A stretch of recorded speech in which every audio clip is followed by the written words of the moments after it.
విజయవాడలో అక్కడమ్మాయి ఇక్కడ అబ్బాయి మూవీ టీం అయితే సందడి చేస్తుంది. మనతో పాటు ప్రదీప్, మిమ్మల్ని యాంకర్ అని పిలవాలో అర్థం కావట్లా, హీరో అని పిలవాలో అర్థం కావట్లా. సో మీరే చెప్పండి, ఏం పిలవమంటారు? ప్రదీప్ అని పిలవండి, చాలా పలుకుతా. ప్రదీప్ మాచిరాజు. సో బుల్లితెరకు అందరికీ రారాజు అయిపోయారు. ఇప్పుడేమో పెద్ద తెరకు కూడా వచ్చేసారు, బిగ్ స్క్రీన్కి వచ్చేసారు. సో ఎలా అనిపిస్తుంది? లేదండి, స్క్రీన్ సైజ్ మారింది అంతేగాని ఎంటర్టైన్మెంట్ మారదు. సో చూసే ప్రేక్షకులు కూడా మారరు కాబట్టి వాళ్ళు మా దగ్గర నుంచి ఏదైతే ఇప్పటివరకు ఎంటర్టైన్మెంట్ పొందారో, ఇన్ని ఇయర్స్గా ఏదైతే ఎంజాయ్ చేశారో అదే ఎంటర్టైన్మెంట్ ఇంకొంచెం పెద్ద స్కేల్లో అందించడానికి మేమంతా బయలుదేరాం అంతే. అండ్ హ్యాపీగా మా షోస్ అన్ని ఫ్యామిలీ మెంబర్స్ అందరూ కూర్చొని ఎలా ఎంజాయ్ చేస్తారో మా సినిమాని కూడా అలాగే ఎంజాయ్ చేస్తారు. సో ఇప్పుడు ఫస్ట్ మూవీ ఏదైతే ఉందో 30 రోజుల్లో ప్రేమించడం ఎలా, ఇంత గ్యాప్ ఎందుకు తీసుకొని అక్కడమ్మాయి ఇక్కడ అబ్బాయితో వచ్చేస్తున్నారు? అంటే ఇంకొంచెం మంచి కథ, ఇంకొంచెం ఎక్కువ ఎంటర్టైన్మెంట్, వీటిలన్నింటినీ అన్నీ సమకూర్చుకోవడానికి. అండ్ ఇదంతా మా ఫ్రెండ్స్ గ్యాంగే, దీపిక గారు లాగే డైరెక్టర్స్ నితిన్ భరత్ కానీ, రదాన్ గారు కానీ, మా production house monks and monkeys కానీ, మేమంతా ఒక ఫ్రెండ్స్ గ్యాంగ్. సో మేమంతా కలిసికట్టుగా ఒక కథని మేము ముందుకు తీసుకురావడానికి కొంచెం టైం పట్టింది. సో సినిమా చేయడానికి ఎలా అనిపిస్తుంది? అంటే ఈ కథని ఎంచుకోవడానికి మీకు మెయిన్ రీజన్ ఏంటి? ఒక ఫ్యామిలీ ఎంటర్టైనర్ అండి, అంతే. నాకు అలా అందరూ కలిసి చూసి ఎంజాయ్ చేసే సినిమాలు ఇష్టము. సో అలాంటి ఒక మంచి సరదా కథ దొరికింది. సో అక్కడున్న అమ్మాయికి ఇక్కడున్న అబ్బాయికి మధ్యలో జరిగే సిచ్యువేషనే మా సినిమా. ఓకే, కొత్త ఎలిమెంట్స్ అని చూపించబోతున్నారా?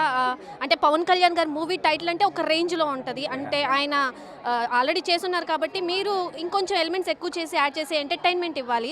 సో ఎలా ఉండబోతుంది? ఎక్స్పెక్టేషన్స్ ఎలా ఉంటాయి ప్రేక్షకులు? డెఫినెట్లీ ఎక్కువ అయితే ఇవ్వలేము, అది పవర్ స్టార్ గారి టైటిల్, అది ఫస్ట్ సినిమా టైటిల్. అది వీఆర్ వెరీ లక్కీ. మా కథ అయిపోయినప్పటి నుంచి, కథ స్టార్ట్ అయినప్పటి నుంచి ఈ టైటిల్ అనుకున్నాం. అండ్ ఆ పేరుకి ఎంత పవర్ ఉందో దానికి తగ్గట్టు మాకు కూడా అంతే బాధ్యత కూడా ఉంది. సో ఆ పేరుని పాడు చేయకుండా ఒక మంచి చిత్రం ఇవ్వాలనుకున్నాం, అంతే మంచి చిత్రం ఇస్తున్నాం. అప్కమింగ్ ప్రాజెక్ట్స్ ఏమున్నాయి? అలాగే బుల్లితెరలో మళ్ళీ కంబ్యాక్ ఇస్తున్నారా? అండ్ మూవీ అప్కమింగ్ ఏమైనా సైన్ చేస్తారా? జరుగుతున్నాయండి, అన్ని ప్రాసెస్ జరుగుతున్నాయి. బట్ అన్నిటికీ ముఖ్యంగా మేము చూసేది April 11 మా సినిమా రిలీజ్, దాని తర్వాతే ఏదైనా.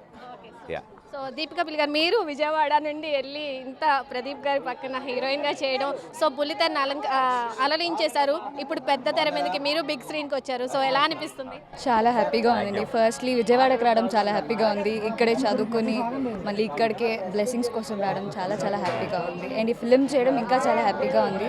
బికాజ్ లైక్ ప్రదీప్ గారు సెడ్, అందరూ ఫ్రెండ్స్ కలిసి చేసిన ఫిల్మ్ ఇది, మంచి ఫ్యామిలీ ఎంటర్టైనర్. సో చాలా హ్యాపీగా ఉంది. అంటే అక్కడమ్మ ఇక్కడ అబ్బాయి చూస్ చేసుకోవడానికి మెయిన్ రీజన్ ఏంటి మీకు? అలాగే ప్రదీప్ గారితో చేస్తున్నారు, ఆల్రెడీ బుల్లితెరలో మీరిద్దరు కామ్యో బాగుంటుంది. సో ఇప్పుడు ఎలా అనిపిస్తుంది? చాలా హ్యాపీగా ఉంది. ఫస్ట్లీ ఈ స్టోరీ చూస్ చేసుకోవడానికి the main reason is it's a very nice family entertainer అండి. త్రూ అవుట్ ద ఫిల్మ్ మీకు స్మైల్స్ ఉంటాయి, చక్కగా ఫ్యామిలీతో వెళ్ళి చూడొచ్చు. సో అప్కమింగ్ ప్రాజెక్ట్స్ ఏమన్నా వస్తున్నాయి కమింగ్ సూన్. మళ్ళీ బుల్లితెరకి కంబ్యాక్ ఇచ్చే అవకాశం ఉందా? Of course, anything, any work is work అండి. సో ఓకే, చాలా మంది మిస్ అవుతున్నారు, దీపిక పిల్లి ఎక్కడ ఏమైపోయింది అని చెప్పన్నారు. సో ఆ ప్రేక్షకులకి ఏం చెప్తారు? Just wanted to surprise audience film ద్వారా. సో అందుకని గ్యాప్ తీసుకున్నాను అంతే.